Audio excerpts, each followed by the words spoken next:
जय Hind and hello guys, स्वागत है आपका आपके अपने YouTube चैनल ज्ञानदेव होस्ट में। और इस वीडियो में मैं आपको बताने वाला हूं बिहार पुलिस कांस्टेबल भर्ती 2025 ऑनलाइन फॉर्म के बारे में कि कैसे आपको इस नई भर्ती का फॉर्म फिलअप करना है, जो कि आपकी 19,838 पोस्ट पर निकाली है।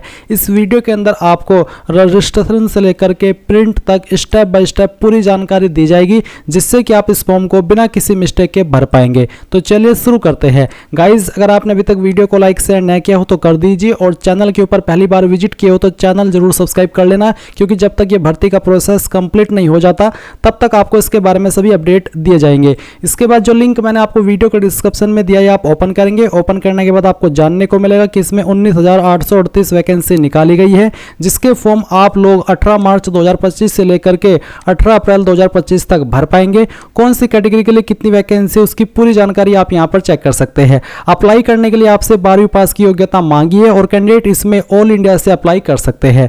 और पीटी पीएचडी क्या रहेगा वो भी आप देख लीजिए। कौन सी कैटेगरी की क्या हाइट होनी चाहिए मेल में और फीमेल में, उसकी इन्फॉर्मेशन आपको दी गई है। वेट की इन्फॉर्मेशन दी गई है। वेट फीमेल का मापा जाएगा, जो कि 48 किलोग्राम से कम नहीं रहना चाहिए। रनिंग आप यहाँ पर देख सकते हैं, गोला फेंक देख सकते हैं, लॉन्ग जंप देख सकते हैं। तो सभी इन्फॉर्मेशन आपको चेक कर लेनी है। उसके बाद में आप इंपोर्टेंट लिंक के सेक्शन में आएंगे, और यहाँ पर आपको अप्लाई ऑनलाइन लिंक ओपन करना है। अब गाइज मैं आपको यहाँ पर एक स्पेशल जानकारी देने वाला हूँ, जो कि आपके लिए काफी इंपॉर्टेंट रहेगी, इसलिए आप इस पार्ट को स्किप मत कीजिएगा। तो बेसिकली जैसे कि आप सब जानते हैं कि आपका बिहार पुलिस का भर्ती आ चुका है, तो आप ऐसे में देख रहे हैं कि हम अपनी प्रिपरेशन कहाँ से करें। तो आपके लिए मैं यहाँ पर लेकर के आया हूँ एग्जाम दौर का ब्रह्मास्त्र ई बुक। इसमें गाइज आपको यहाँ पर एग्जाम नोट्स मिलेगा बिहार पुलिस सिपाही भर्ती के लिए, जिसमें कि आप previous year question GK GS के 1800 प्लस देखेंगे। Hindi theory practice set 1000 plus. इसके अलावा जीके जीएस 2800 प्लस आपको विद बिहार स्पेशल मिलेगा इस नोट के अंदर।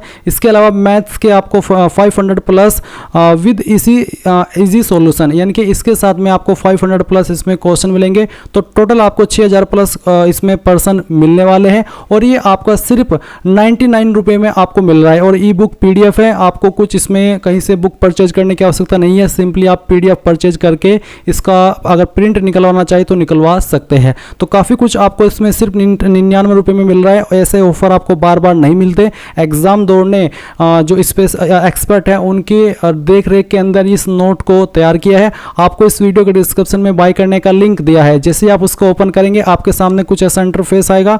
आप यहाँ पर सिंपली बाय नाउ के ऊपर क्लिक करेंगे, एंड उसके बाद में यहाँ पर आपकी इन्फॉर्मेशन देंगे, जैसे कि आपका नाम, ईमेल एड्रेस, और फिर एक पासवर्ड बना लेंगे। और उसके बाद आप यहाँ पर इसके ऊपर टिक करके प्लेस ऑर्डर के ऊपर जैसे क्लिक करेंगे तो आप UPI, credit card, debit card, इनमें से किसी भी माध्यम का इस्तेमाल करके इसको परचेज कर पाएंगे। तो बहुत ही सिंपल वे में आप इसको परचेज भी कर लेंगे। तो जाइए परचेज कर लीजिए, और कोई भी सवाल डाउट हो तो आप कमेंट के माध्यम से पूछ लीजिएगा। अप्लाई ऑनलाइन लिंक ओपन करने के बाद गाइज आपके सामने कुछ ऐसा इंटरफेस आ जाएगा। अभी आप यहाँ पर सबसे पहले स्टेप फर्स्ट रजिस्ट्रेशन इसके ऊपर क्लिक करेंगे, एंड इसके ऊपर क्लिक करने के बाद आपके सामने इंस्ट्रक्शंस आएंगे। आप इन इंस्ट्रक्शंस को हिंदी या फिर इंग्लिश जिस लैंग्वेज में रीड करना चाहे कर सकते हैं। तो अगर आपको इंग्लिश में करना है इंग्लिश में कर लीजिएगा, और हिंदी के अंदर करना है तो हिंदी के। फिर उसके बाद आप नीचे की तरफ आएंगे, और आप यहाँ पर देखेंगे कि कौन सी कैटेगरी के लिए क्या मिनिमम एज लिमिट है, क्या मैक्सिमम एज लिमिट है। इसके अलावा फीस कौन सी कैटेगरी को क्या पे करनी है, तो पूरी इन्फॉर्मेशन आपको यहाँ पर भी दी गई है। इसके बाद आप यहाँ पर डिक्लेरेशन के ऊपर टिक करेंगे, और फिर proceed to registration and payment इसके ऊपर क्लिक करेंगे।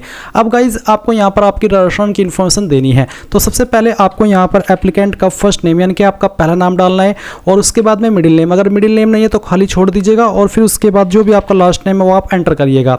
फिर आती है सिलेक्ट एप्लीकेंट नेशनलिटी, तो आप इसमें इंडियन सेलेक्ट कर लेंगे। उसके बाद जो भी आपका फ़ोन नंबर है जो कि आप यहाँ पर रजिस्टर करना चाहते हैं वो नंबर आप यहाँ पर डाल देंगे। उसके बाद आप यहाँ पर आपका ईमेल एड्रेस डालेंगे जो कि आप रजिस्टर करना चाहते हैं। फिर पूछे कि are you domicile of Bihar state, क्या आप बिहार के स्थायी निवासी है। अगर हाँ तो यस, और अगर आप नहीं है तो नो करेंगे। नो करने पर फिर आप यहाँ पर बोला है कि you have selected domicile of Bihar state as no, your category will be treated as general, यानी कि अगर आप इसमें बिहार के अलावा किसी अन्य स्टेट से फॉर्म को भर रहे हैं तो आपकी चाहे उस स्टेट में जो भी कैटेगरी है आप यहाँ पर जनरल कैटेगरी के अंदर कंसिडर किए जाएंगे। तो अगर आप बिहार से आप यस करिए, और यस करने के बाद में आपको यहाँ पर आपका जेंडर बताना है। और फिर उसके बाद में गाइज आप यहाँ पर देखेंगे select applicant date of birth, तो जो भी आपकी डेट ऑफ बर्थ है वो आप यहाँ पर सिलेक्ट कर लेंगे, पहले डे फिर मंथ और उसके बाद में जो भी ईयर है वो आप यहाँ पर सिलेक्ट कर लीजिएगा। उसके बाद में पूछे कि are you home guard of Bihar state, क्या आप बिहार स्टेट के होम गार्ड है, अगर है तो यस, और यस करने पर आपको होम गार्ड का number, date of completion of basic training यानी कि आपकी जो बेसिक ट्रेनिंग है वो कब कंप्लीट हुई थी वो डेट बताएंगे, डिस्ट्रिक्ट ऑफ इनरोलमेंट, किस डिस्ट्रिक्ट के अंदर आप इनरोल हुए थे वो बताएंगे। अगर आप नहीं है होम गार्ड बिहार के तो नो कर दीजिए, और उसके बाद में आप यहाँ पर प्रोसीड के ऊपर क्लिक कीजिए। प्रोसीड पर क्लिक करने के बाद जो भी इन्फॉर्मेशन आपने भरी है वो आपके सामने है, आप अच्छे से इन जानकारी को चेक कर ले, क्योंकि आपको बाद में ये जानकारी एडिट करने का मौका नहीं मिलेगा। और उसके बाद आप यहाँ पर इसमें टिक करेंगे, फिर ये जो कैप्चा कोड आपके सामने है वो कैप्चा कोड आप यहाँ पर डालिएगा। तो चलिए मैं यहाँ पर आपको रियल टाइम में फिल करके दिखा रहा हूँ, और जो भी आपकी कास्ट कैटेगरी के ऊपर एप्लीकेशन फीस एप्लीकेबल होती है वो आपको यहाँ पर देखने को मिलेगी। और मैं आपको फिर से कह दूँ, अगर आपको लगता है कि कोई जानकारी गलत हो गई है तो आप एडिट एप्लीकेशन डिटेल के ऊपर क्लिक करके इसको एडिट कर लेंगे। और अगर आपको लगता है कि हाँ एक एक इन्फॉर्मेशन मैंने अच्छे से चेक कर ली और सभी इन्फॉर्मेशन सही है, तो आप मेक पेमेंट के ऊपर क्लिक करेंगे और यहाँ से ओके कर देंगे। उसके बाद आपको यहाँ पर पेमेंट के पेज पर ट्रांसफर किया जाएगा। आप आपके application fees debit credit card, SBI corporate credit card, internet banking, UPI, इनमें से जिस माध्यम का इस्तेमाल करके जमा करना चाहे कर सकते हैं। तो फीस जमा कर दीजिए और उसके बाद जो आगे का प्रोसेस हो मैं आपको दिखाता हूँ। अब गाइज आप यहाँ पर देखें कि आपका जो एप्लीकेशन फीस हो सबमिट हो चुका है, और आप यहाँ पर एप्लीकेशन फी रिसिप्ट के ऊपर क्लिक करके अपनी फीस की रिसिप्ट ले लेंगे, या फिर इसको पीडीएफ के रूप में सेव कर लेंगे, या फिर इसका स्क्रीनशॉट ले लेंगे, क्योंकि ये बहुत ही इंपॉर्टेंट इन्फॉर्मेशन है और आपको बाद में भी काम आएगी। तो ये करने के बाद में अगर आप यहाँ पर इस वाले इंटरफेस पर आ जाते हैं तो आपको अगेन जो अप्लाई ऑनलाइन लिंक है वो ओपन करना है, और उसके बाद में स्टेप 2 ओपन कर लेना है। स्टेप 2 ओपन करने के बाद में जो भी आपको रजिस्ट्रेशन आईडी मिली है वो यहाँ पर डालिए, या फिर जो नंबर आपने आपका रजिस्टर किया वो यहाँ पर डालिए, और जो आपकी डेट ऑफ बर्थ आपने अभी इसके अंदर भरी है वो डेट ऑफ बर्थ आप सिलेक्ट कर लीजिए, ये कैप्चा कोड डालिए और सबमिट के ऊपर क्लिक कर दीजिए। अब गाइज आपके सामने इस तरह का इंटरफेस आ जाएगा। अभी मैं आपको बता दूं कि जैसे कि आपने रजिस्ट्रेशन की इन्फॉर्मेशन भरी है और आपको लगता है कि यार मैंने रजिस्ट्रेशन के अंदर कोई गलती कर दी है, तो आप यहाँ पर इसको कैंसिल रजिस्ट्रेशन फॉर्म के ऊपर क्लिक करके कैंसिल कर सकते हैं, और अगेन दोबारा से रजिस्ट्रेशन करेंगे और दोबारा से फीस पे करेंगे। पर अगर आपको लगता है कि यहाँ सभी जानकारी सही है तो आप proceed to fill application form इसके ऊपर क्लिक करके यहाँ से ओके कर दीजिए। अब फिर से आपके सामने इंस्ट्रक्शंस आएंगे, इन सभी को चेक करते हुए यहाँ पर नीचे टिक करेंगे और proceed to fill application form इसके ऊपर क्लिक कर देंगे। अब गाइज आपको यहाँ पर सबसे पहले पोस्ट प्रेफरेंस फर्स्ट, यानी कि पहली प्रेफरेंस आप किसको देना चाहते हैं, बिहार पुलिस या फिर बिहार विशेष सशस्त्र पुलिस, तो जिसको भी आपको देनी है वही आप सिलेक्ट कर लीजिए इस तरह से जैसे कि मैंने सेलेक्ट किया है। फिर आप यहाँ पर आपका फादर नेम एंटर करेंगे, ये नाम भी आपको आपके 10th के सर्टिफिकेट के अकॉर्डिंग भरना है। उसके बाद जो आपकी माताजी है उनका नाम आपको देना होगा। फिर बताइए मैरिटल स्टेटस, तो आपका जो भी स्टेटस है जैसे कि अनमैरिड, मैरिड, डाइवोर्स्ड, जो भी है वो आप यहाँ पर सिलेक्ट कर लीजिएगा। सिलेक्ट आइडेंटिटी कार्ड टाइप, इनमें से कोई एक आईडी आपको देनी है जैसे कि Aadhaar card, PAN card, voter ID, passport, और इनमें से कोई एक आईडी आपके पास होनी चाहिए क्योंकि अदर का ऑप्शन यहाँ पर नहीं दिया। तो जो भी आईडी आपके पास इनमें से है वो यहाँ पर सिलेक्ट कर लीजिए और फिर एंटर आइडेंटिटी कार्ड नंबर के अंदर उस आईडी का नंबर डाल दीजिए। 6 पॉइंट है एंटर आइडेंटिफिकेशन मार्क, आपकी बॉडी के ऊपर वो निशान जिससे आपकी बॉडी की पहचान होती है। ये निशान आपकी बॉडी के ऊपर कहीं पर भी हो सकता है। अगर आपकी बॉडी के ऊपर ढूंढने के बाद भी कोई परमानेंट निशान नहीं है तो आप नो मार्क लिख दीजिएगा क्योंकि ये ऑप्शन फिल करना अनिवार्य है। फिर पूछे are you a ward of freedom fighter, यानी कि क्या आप जो फ्रीडम फाइटर थे उनकी फैमिली से बिलोंग करते हैं, अगर हाँ तो यस, नहीं तो आपको नो करना है। अब आपके सामने एजुकेशनल क्वालिफिकेशन आ चुकी है, तो सबसे पहले आप यहाँ पर 10th की इन्फॉर्मेशन भरेंगे। 10th आपने किस स्कूल, किस बोर्ड या फिर किस यूनिवर्सिटी या फिर किस इंस्टीट्यूट से की है, तो बेसिकली इनमें से किसी एक की इन्फॉर्मेशन आपको देनी है। तो मैं यहाँ पर बोर्ड की इन्फॉर्मेशन दे रहा हूँ तो मैंने यहाँ पर बोर्ड लिख दिया। फिर आते हैं पासिंग सर्टिफिकेट नंबर या फिर मार्कशीट नंबर, यानी कि जो भी आपकी 10th की मार्कशीट है उसका नंबर डाल दीजिए या फिर जो सर्टिफिकेट नंबर है वो यहाँ पर डाल दीजिए। कोई एक चीज़ आपको भरनी है। सर्टिफिकेट इशू डेट या फिर मार्कशीट इशू डेट, कब आपका सर्टिफिकेट इशू हुआ था या फिर आपकी मार्कशीट इशू हुई थी वो आपको यहाँ पर सिलेक्ट करना है। तो चलिए मैं आपको यहाँ पर ये सिलेक्ट करके इस तरह से दिखा रहा हूँ। सेम वे में आप 12वीं की इन्फॉर्मेशन भरेंगे। 12वीं आपने किस बोर्ड से किया उस बोर्ड का नाम यहाँ पर लिख दीजिए। उसके बाद में जो आपका 12वीं का मार्कशीट नंबर है या फिर सर्टिफिकेट नंबर है वो यहाँ पर डाल दीजिए। किस डेट में आपने पास कर ली थी वो आप यहाँ पर सिलेक्ट कर लीजिए। मैं सभी इन्फॉर्मेशन डेमो के लिए भर रहा हूँ, आप आपकी यहाँ पर रियल इन्फॉर्मेशन भरिएगा। इसके बाद आप देखेंगे नीचे ग्रेजुएशन और पोस्ट ग्रेजुएशन, तो अगर आपने ग्रेजुएशन की है आप इसकी इन्फॉर्मेशन भर दीजिए, नहीं किया तो आप इसको खाली छोड़ दीजिए। अब आती है एड्रेस डिटेल, तो सबसे पहले आप यहाँ पर परमानेंट एड्रेस फिल करेंगे। तो आपका हाउस, फ्लैट, प्लॉट नंबर क्या है वो यहाँ पर भरेंगे। स्ट्रीट, मोहल्ला क्या है वो आप यहाँ पर लिख देंगे। आपके घर की पहचान किससे होती है उस लैंडमार्क के बारे में लिख देंगे। विलेज, टाउन कौन सा है वो यहाँ पर लिख देंगे। पोस्ट ऑफिस क्या है वो आप यहाँ पर भर देंगे और फिर यहाँ पर जो आपकी स्टेट है वो सिलेक्ट कर लेंगे। क्योंकि मैं इसको बिहार से भर रहा हूँ तो मेरे सामने बिहार का ऑप्शन आ रहा है। अगर आप इसको बिहार के अलावा अन्य किसी स्टेट से भर रहे हैं तो फिर आपको यहाँ पर अन्य स्टेट के ऑप्शन देखने को मिल जाएंगे। अब यहाँ पर जो आपकी डिस्ट्रिक्ट है वो आपको सिलेक्ट कर लेनी है। उसके बाद में आप यहाँ पर जो आपका पिन कोड है वो डाल देंगे। फिर आपके सामने एक ऑप्शन है whether it is a same as permanent address, यानी कि क्या आपका परमानेंट एड्रेस और प्रेजेंट एड्रेस सेम है। अगर सेम है तो यस कर दीजिए, अगर अलग है तो नो करके अलग से अपना प्रेजेंट एड्रेस भर दीजिए, क्योंकि कोरेस्पोंडेंस एड्रेस को प्रेजेंट एड्रेस कहते हैं।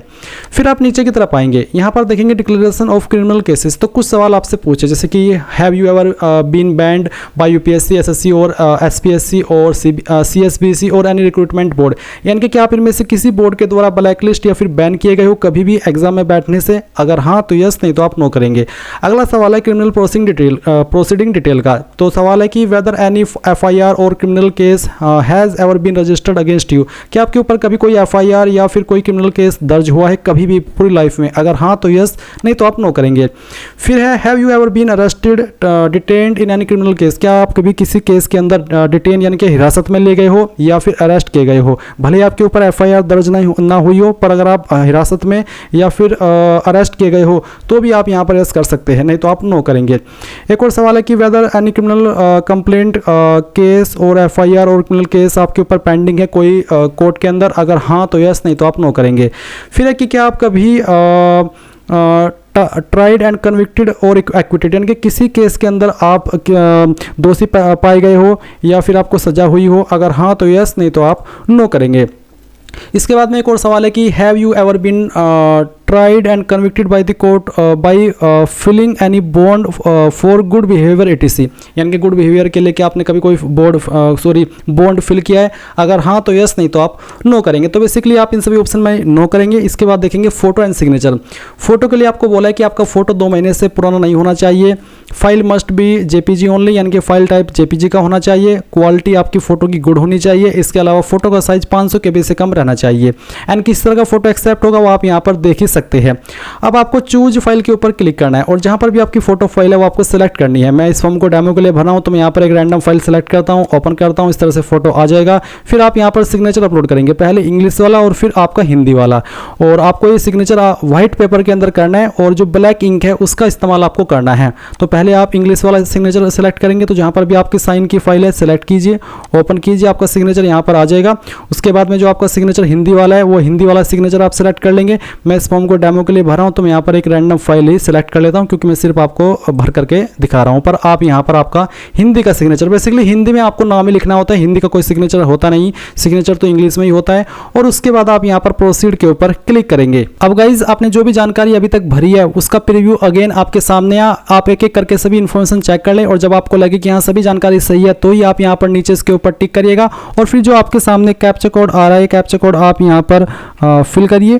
और उसके बाद में एक बार फिर से अगर आपको लग रहा है कि हाँ इन्फॉर्मेशन सही है तो ही आप सबमिट एप्लीकेशन करिएगा, नहीं तो एडिट डिटेल्स के ऊपर क्लिक करके उसको एडिट कर लीजिएगा। तो मेरी इन्फॉर्मेशन सही है मेरे अकॉर्डिंग, तो मैं यहाँ पर सबमिट एप्लीकेशन के ऊपर क्लिक करता हूँ और यहाँ से ओके कर देता हूँ। इसके बाद आप एक बार फिर से ओके करेंगे और आप देखेंगे आपका जो फॉर्म है वो फाइनली सबमिट हो चुका है और आपको आपकी रजिस्ट्रेशन आईडी मिल चुकी है। सेम इन्फॉर्मेशन आपको ईमेल और मैसेज के माध्यम से सेंड कर दी गई है। आप प्रिंट एक्नॉलेजमेंट के ऊपर क्लिक करेंगे और आपका जो फॉर्म का फाइनल प्रिंट आउट है वो इस तरह से ले लेंगे। अगर आपके पास प्रिंटर नहीं है तो इसको PDF के रूप में सेव कर लीजिएगा और बाद में प्रिंट कर लीजिएगा।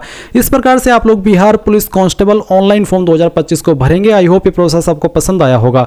गाइज मैं आपको बता दूं कि मैं आपके लिए वीडियो रात में स्पेशल एफर्ट करके बनाया हूं। मैं आपको यहां पर रियल टाइम दिखा देता हूं। 12:13 हो रखे हैं और अगर आपको लगता है कि मैंने कोई स्पेशल एफर्ट किया तो यार वीडियो को लाइक शेयर कर दीजिएगा और चैनल को सब्सक्राइब करके बेल आइकन ऑन कर लीजिएगा। थैंक्स फॉर वॉचिंग एंड मेरी तरफ से गुड नाइट।